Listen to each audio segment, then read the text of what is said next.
Hi, I'm Anita of My Jig and I podcast, and wherever you are in the world, I hope you're having a wonderful day. And if you're seeing this show for the very first time and you like the show, please subscribe, like, and share, and hit that notification bell so when an episode comes out, you'll be the first to know. Well, let me tell you something. People are still waiting out there for Meghan and Harry to get involved with the royal family's business with Omid Scobie. And as far as I'm concerned, they can keep waiting, thinking that Harry and Meghan is going to be their savior when they literally have been feeding the press with information about Harry and Meghan. And now a little book came out about them, and all of a sudden they're up in arms thinking that Harry and Meghan were the source of information in that book from Omid Scobie. End game. I say it's ridiculous. One thing about the United Kingdom, I don't know if they were built on gossip and sources, but it is a cesspool over there when it comes to gossiping.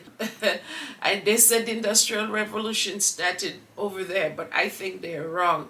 I think gossip started in the United Kingdom. I think they were the inventors of gossip. And they talk amongst themselves. The palace staff talk amongst themselves. They talk to people. And mind you, people love to exchange money for stories in the United Kingdom. And let me tell you something. The way that we saw the guards were treated at Buckingham Palace recently, they were literally living in squalor. I could just imagine the pay is very little over there, one. Two, and I could just imagine the hostility and the stress of working for that royal family. And they are the one who have an incentive to share information and be the sources that Omid is talking about. Okay, so if they're looking for Harry and Meghan to come to their defense, they can keep waiting until eternity. I say, Harry and Meghan, sit back and watch them be shamed for their racism that unfortunately Harry let them get away with. Okay, he called it unconscious bias. I like to say implicit bias, which is the same thing, but he let them get away with it. So let them deal with it. They're a big institution. They're billionaires. They have castles. They have lawyers at their disposal. Let them deal with it. Don't get Harry and Meghan involved with y'all's mess. And then you have Camilla Tomini writing this most ridiculous article, which I think that she literally is telling on Kate and she's telling on the palace. She's writing how Meghan and Kate didn't get along and pointing out all the details as to why they didn't get along. Now, who's telling Camilla all of this? Tomini all of this? Who's telling her all of this? It must be Kate's team. That is how these people over there, they talk, and all of a sudden there's information that is in Omid's book, and they're thinking that it came from Harry and Meghan. Look, Camilla Tomini has so much information. Where did she get this information from? How did she know what is going on between Kate and Meghan? How did she know when Meghan was introduced to William where Kate was? How does she know all of those things? It's just crazy, but I don't have much time, but I'm going to go through each information and I will post it that she reported on that showed that Harry and Meghan and William and Kate, from the get-go, she's saying that there was friction. I'll post all of it for you guys one by one, but I don't have the time today. The next thing too, they're saying this guy, what's his name? Well, anyways, he is Archie's godfather, and he's also godfather to George as well. And they're claiming that his name is Hugh Grosvenor, I think that's his name. He's some billionaire. He's a philanthropic somebody over there in the United Kingdom, but they're saying that he excluded Harry from his wedding, which is going to be the society wedding. Who talks like this still? That's so archaic language, society wedding of the summer.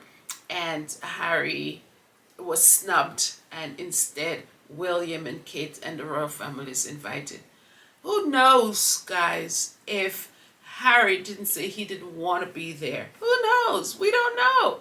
Who knows if Harry didn't get first choice, and then once he declined, then they invited William? We don't know. Okay, and this guy must be horrified that his information is being weaponized. His wedding is starting to be weaponized against Harry and Meghan. It is just crazy. I can just, and the bride, she must be going bonkers thinking that here her wedding is, something personal, intimate, she's getting married for the first time, and she's in love and what have you, and all of a sudden here comes the royal family literally, invading on their privacy and looking like they're going to destroy that wedding by putting the spotlight on them and their craziness instead of the bride and the groom. Be careful what you wish for if you did it, because guess what? You're playing with the devil, and guess what? The devil is going to come back for his prize, and you're going to get burned. Just be careful. But anyways, on gosh, it's just so much. But on a lighter note, Harry's case, his royal protection case, is going to be heard starting from the 5th. It's going to be 3 days hearing. I just hope Harry wins at the end of the day, because they made the decision not to provide Harry and his family protection when he decided to leave the royal family, and he wasn't informed of how that was going to be decided, because at the end of the day, the royal protection, whatever committee that is, RAVEC, they made that decision simultaneously with members of the royal family or workers, people who worked for the royal family, particularly the Queen's secretary, which Harry and him did not get along. They had a contentious relationship. So they did all of that behind his back. So you know what the judge said?